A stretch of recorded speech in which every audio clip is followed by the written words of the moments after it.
ঈদ আনন্দ নেই রংপুরের নূরজাহানের বাড়িতে। গেল জুলাই আগস্ট গণ অভ্যুত্থানে পুলিশের গুলিতে নিহত ছেলে মানিক মিয়াকে হারানোর পর থেকে অতীত স্মৃতি আগলে আছেন মা। অবহেলা হয়ে গেলাম আমরা থোপাতে বাবা, আমার বাবারাই আমরা সবাই অবহেলা হয়ে গেলাম বাবা। বাবা চিন্তায় বাড়ি আমার ফালা হয়ে যাচ্ছে, একবার ওই চিন্তায় মধ্যে মারা যায় বাবা। 19 জুলাই সংঘর্ষে প্রাণ হারানো স্বর্ণ শ্রমিক মোসলেম উদ্দিন মিলনের বাড়িতেও নেই ঈদের আমেজ। স্ত্রী আর 2 সন্তান মিলে যার ঘর ছিল সুখের পূর্ণতা, সেই ঘরে পিছু নিয়েছে দুঃখ কষ্ট।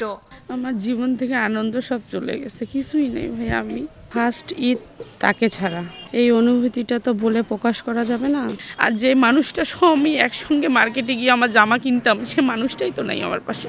ফল ব্যবসায়ী মেরাজুল ইসলাম স্বৈরাচার পতনের এক দফা আন্দোলনে অংশ নেয়া এই ব্যবসায়ী নিথর দেহে বাড়ি ফিরলেও পরিবারে নিভে গেছে সুখের আলো। ঈদ আর আনন্দ বয়ে আনতে পারছে না।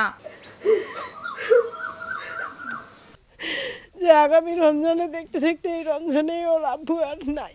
আজকে এই রমজানে বাচ্চাদের দুধ জোটে, তা ডিম জোটে না।